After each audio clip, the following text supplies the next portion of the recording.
My dear student, मैं आप लोगों को प्रोनाउन में परिवर्तन के नियम बताऊंगा। मतलब आपको पहला रूल बताया गया था टेंस में परिवर्तन के नियम। आज मैं बताऊंगा प्रोनाउन में परिवर्तन के नियम। प्रोनाउन में परिवर्तन के नियम देखिए, प्रोनाउन में परिवर्तन के नियम जानने से पहले यह जानना होगा पर्सन के बारे में। पर्सन क्या होता है, तो देखिए यह आप लोगों को पता होगा कि पर्सन तीन प्रकार का होता है। पहला फर्स्ट पर्सन,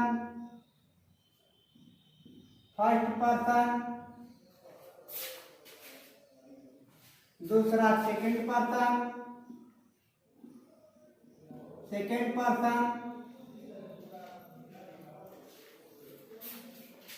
और तीसरा थर्ड पर्सन। तो जो ये पर्सन होते हैं फर्स्ट पर्सन, सेकंड पर्सन और थर्ड पर्सन, इसे फर्स्ट पर्सन, सेकंड पर्सन और थर्ड पर्सन के रूप होते हैं। तो देखिए पहला इसका देखिए नॉमिनेटिव केस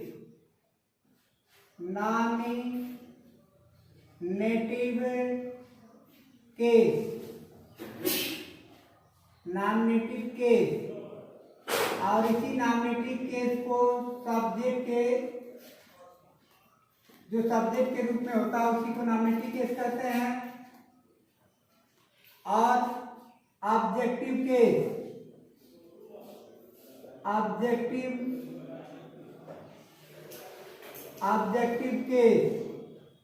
और इसी ऑब्जेक्टिव केस को हम ऑब्जेक्ट के नाम से भी जानते हैं। और इसके बाद हुआ पसेसिव केस।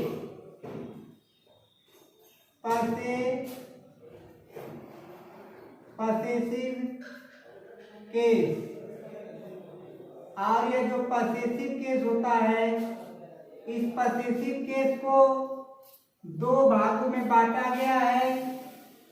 पसेसिव एडजेक्टिव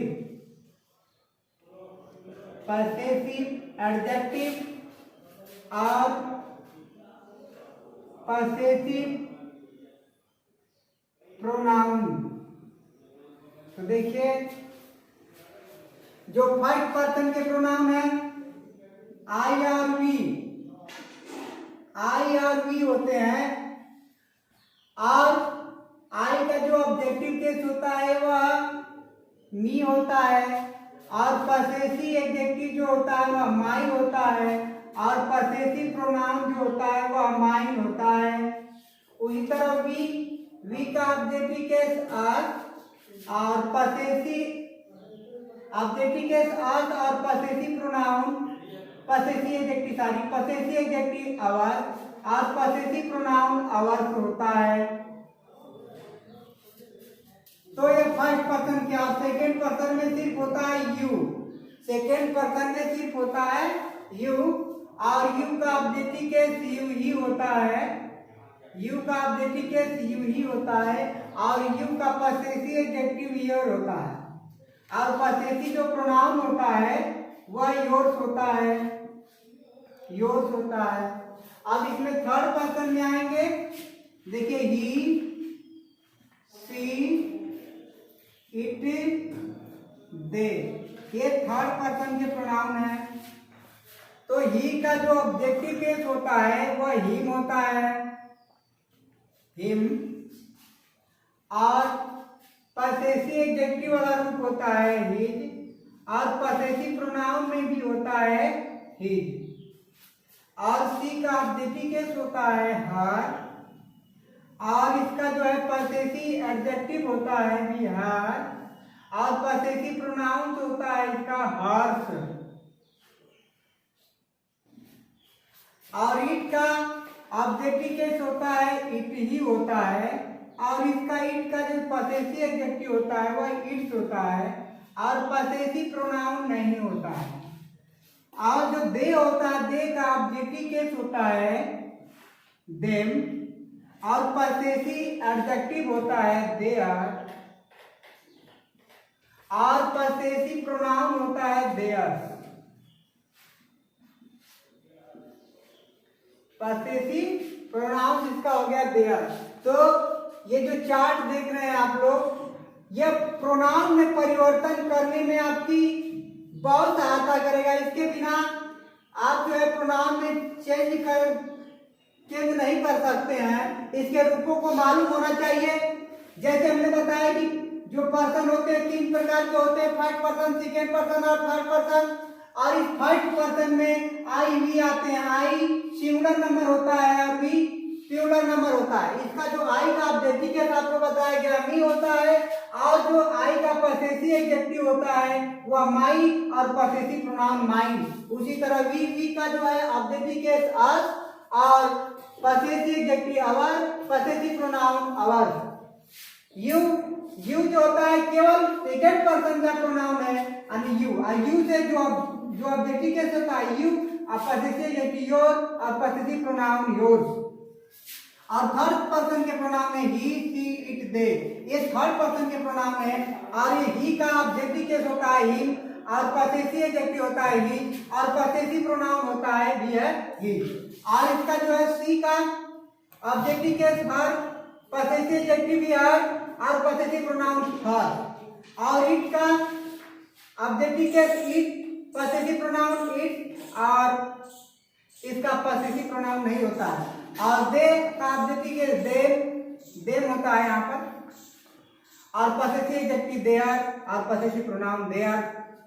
इस प्रकार से चार्ट ये क्यों ऐसा बताया जा रहा है कि अगर आपको चेंज करना रहेगा, अगर मान लीजिए आपके रिपोर्टेड स्पीच में कहीं पर फर्स्ट पर्सन के प्रोनाउन का प्रयोग होगा, तो अगर उसको कहूंगा कि इस ही के अनुसार बदलिए, और जो रूप आपका माई, मान लीजिए जैसे आपका उसमें माई दिया हुआ है और माई को हमको ही के अनुसार बदलना है, तो जो ही इसको बदलेगा माई को। तो जब ये माई को बदलेगा तो जो ये ही बदल रहा है तो ही बदलेगा, तो ही वाला ही रूप हुआ जो पसेसिव एडजेक्टिव माई है, तो ही का पसेसिव एडजेक्टिव भी होना चाहिए। तो क्या हो जाएगा ही। इस तरह से मान लीजिए यहाँ पर देखिए पसेसिव जो एडजेक्टिव होगा योर को अब कहेंगे कि आप इसको वी के अनुसार बदलिए, तो वी के अनुसार आप कैसे बदलेंगे जानेंगे कि जो यह जो पसेसिव यू का पसेसिव एडजेक्टिव है तो वी का भी पसेसिव एडजेक्टिव क्या होगा, और अनेक तरह इसको जानना होगा। अब यहाँ थोड़ा सा एक समस्या आ रही होगी कि आखिर में माई का प्रयोग हमने किया लेकिन माई का प्रयोग हमने कहीं नहीं किया, ये कैसे प्रयोग होगा। तो देखिए इसमें किस तरह से आपको हिंदी इसका करके बताता हूँ। तब स्टार्ट स्क्रीन ले लीजिए।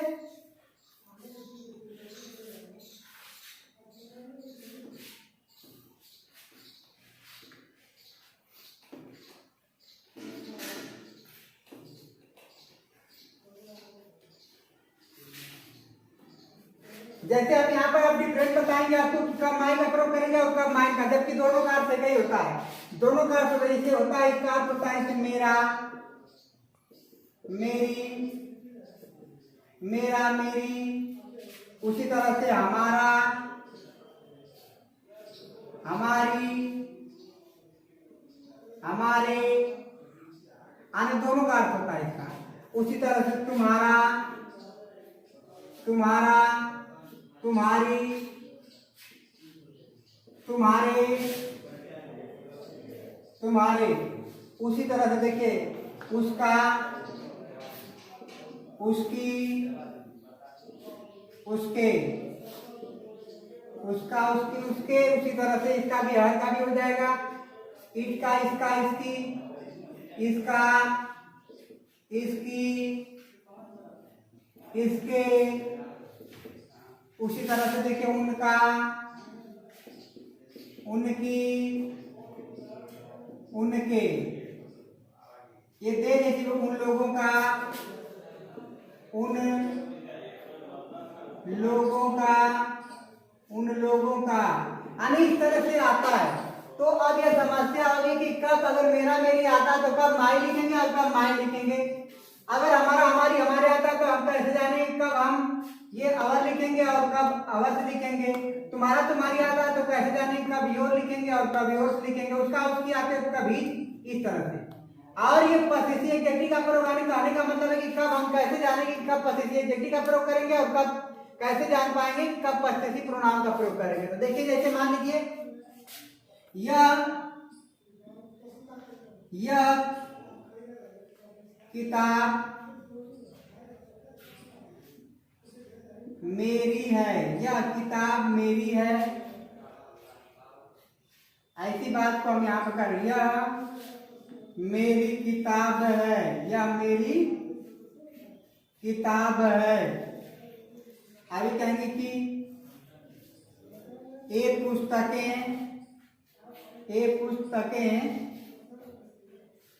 पुस्तकें तुम्हारी हैं।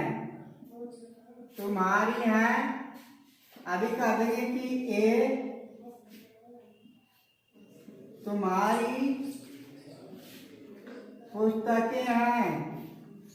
अब यहाँ देखिए, यहाँ पर मेरी दोनों जगह, लेकिन एक बात ध्यान रखिएगा, जब मेरा मेरी मेरे यानी जब मेरा मेरी हमारा हमारे तुम्हारा इसका इसकी के बाद अगर कोई नाउन ना आवे, यहाँ अगर मेरा मेरी मेरे के बाद अगर यहाँ पर कोई नाउन ना आवे, तो उस समय मेरा मेरी की अंग्रेजी हम पॉसेसिव प्रोनाउन के रूप में रखेंगे। और जब मेरा मेरी मेरे के बाद कोई नाउन आ जाए, जैसे मेरी किताब, देखिए मेरे के बाद किताब आ गया, किताब नाउन है, तो जब मेरा मेरी मेरे हमारे के बाद अगर कोई यहाँ पर नाउन आ जाए, तब वहां पर हम पॉसेसिव एडजेक्टिव का प्रयोग करेंगे। तो देखिए, यह किताब मेरी है, तो कौन है यह किताब? यह किताब एक साथ में, तो इसके अंग्रेजी यहाँ पर लिखिएगा दिस बुक, लिखेंगे यहाँ पर दिस बुक। यहाँ पर है कि अंग्रेजी दिस बुक के अनुसार इज। आप फिर देखिए, मेरा मेरी मेरे के बाद अगर कोई नाउन नहीं है, तो मेरा मेरी का प्रयोग हम पॉसेसिव प्रोनाउन के रूप में करेंगे। तो मेरा का अंग्रेजी क्या हो जाएगा यहाँ पर? माइंड, इसीलिए यहाँ पर हो जाएगा माइंड। अब देखिए, यह मेरी किताब है, यह मेरी किताब है, तो देखिए मेरा के बाद यहाँ पर मेरी के बाद क्या है? किताब। तो जब किताब आया, इसका मतलब हो गया कि मेरी का अंग्रेजी हमारे पॉसेसिव प्रोनाउन एडजेक्टिव के रूप में रखेंगे। तो यहाँ पर हो जाएगा दिस है कि अंग्रेजी इज, या फिर मेरी किताब तो हो जाएगा माई बुक। एक पुस्तक, देखिए यहाँ पर देखिए, यही मेरी की अंग्रेजी माइन और यही मेरी की अंग्रेजी माई, तो क्या अंतर है? यानी जब मेरा मेरी मेरे के बाद यहाँ पर इसके बाद कोई नाम नहीं आएगा, तो मेरा मेरी मेरे की अंग्रेजी हम पॉसेसिव प्रोनाउन यानी माइन लिख दिए। अगर जब मेरा मेरी मेरे के बाद कोई नाउन आएगा, तो वहां पर हम मेरा मेरी की अंग्रेजी पॉसेसिव एडजेक्टिव का रूप रखेंगे। तो सब पॉसेसिव एडजेक्टिव यहाँ पर है मेरा मेरी का माई। उसी तरह देखिए, ये पुस्तकें तुम्हारी है। अब देखिए, तुम्हारा तुम्हारी के बाद कोई नाउन यहाँ पर नहीं आया, जब नाउन कोई नहीं आया तो हम इसका प्रयोग पॉसेसिव प्रोनाउन के रूप में करेंगे। तो देखिए, पॉसेसिव प्रोनाउन के रूप में योग है, तो पहले लिखेंगे एक पुस्तकें, देखिए एक पुस्तकें एक साथ में है, इसलिए हो जाएगा दीज बुक्स। दीज बुक्स है कि अंग्रेजी आर, आई थिंक योर्स। एक बात ध्यान रखिएगा, पॉसेसिव प्रोनाउन के बाद यहां पर कोई नाउन नहीं लिखा जाता है। जैसे देखिए, एक तुम्हारी पुस्तकें, अब देखिए तुम्हारी के आगे पुस्तकें, इसका मतलब हो गया कि पॉसेसिव एडजेक्टिव का प्रयोग होगा, तो हो जाएगा दीज आर योर। अब योर नहीं होगा, योर पॉसेसिव एडजेक्टिव है बुक्स। अभी कहेंगे कि यह साड़ी आपकी है, यह साड़ी आपकी है, यह साड़ी आपकी यानी तुम्हारी है। तो देखिए, आपके यानी तुम्हारी के बाद कोई नाम नहीं आया, इसलिए इसका पॉसेसिव प्रोनाउन का प्रयोग, इसका पॉसेसिव प्रोनाउन वाला रूप रखेंगे। तो यहाँ पर देखिए, दिस साड़ी इज योर्स। जैसे देखिए, ये कुत्ते हमारे हैं, ये कुत्ते हमारे हैं। अब देखिए, ये कुत्ते हमारे, हमारे पास कोई नाम नहीं आया, तो इसलिए क्या हो जाएगा? These dogs are ours. Possessive pronoun का प्रयोग हुआ है। उसी तरह से जैसे कर देंगे कि इसी बात को देखते हैं, ए हमारे कुत्ते हैं, ये हमारे कुत्ते हैं। तो देखिए कुत्ते हमारे क्या है, कुत्ते आ गए, पॉसेसिव एडजेक्टिव का प्रयोग होगा, क्या हो जाएगा, दीज आर आवर डॉग्स। इसी तरह से कहेंगे कि यह साड़ी उसकी है, यह साड़ी उसकी है। तो यह साड़ी, तो देखिए उसकी का कोई नाम नहीं है, इसलिए उसकी का प्रयोग पॉसेसिव प्रोनाउन के रूप में करेंगे। तो दिस साड़ी इज, साड़ी किसकी हो सकती है, इसकी का प्रयोग किसी स्त्री के लिए या पुरुष के लिए। तो देख रहे हैं कि कोई साड़ी है स्त्री का ही होता है, इसीलिए यहाँ पर क्या हो जाएगा इसका, हर्ष। अभी कहेंगे यहाँ पर यह कलम उसका है, यह कलम उसकी है, यह कलम उसकी है। आइए कह देंगे कि यह उसकी कलम है। तो यहाँ देखिए अब उसकी के बाद कोई नाम नहीं, इसलिए उसकी की अंग्रेजी हम पॉसेसिव प्रोनाउन के रूप में रखेंगे। दिस पेन इज, यहाँ चाहे तो यहाँ पर चाहे तो हिज रख दे या चाहे तो हर्ष रख सकते हैं, क्योंकि यहाँ पर निश्चित नहीं हो पा रहा है कि स्त्री के लिए प्रयोग किया गया पुरुष के लिए। जब पता नहीं चलता तो दोनों का प्रयोग हो सकता है, हिज या हर्ष। यहाँ देखिए जैसे उसकी कलम, दिस इज, हिज भी हो सकता है या हर भी हो सकता है, हर पेन। इसी तरह से इसका प्रयोग वाक्य में होगा। तो आप पूरे चार्ट को जो बताया गया है कि पर्सन जो है 3 प्रकार के होते हैं, पर्सन को 3 भागों में बांटा गया है। फर्स्ट को बताया गया, पहला होता है फर्स्ट पर्सन, फर्स्ट पर्सन में आई यू आते हैं, और सेकेंड पर्सन में केवल यू आता है, और थर्ड पर्सन में ही सी इट इस तरह के आते हैं। तो इनके कौन सा नॉमिनेटिव रूप है, कौन सा ऑब्जेक्टिव रूप है, कौन सा पॉसेसिव केस का है, और उस पॉसेसिव केस में कौन पॉसेसिव एडजेक्टिव है और कौन पॉसेसिव प्रोनाउन है, यह रूप एकदम अच्छी तरह से आप इसको कवर कर लीजिएगा। इसके बाद हम अगले वीडियो में आप लोगों को अगली बात बताएंगे। Thanks for watching this video.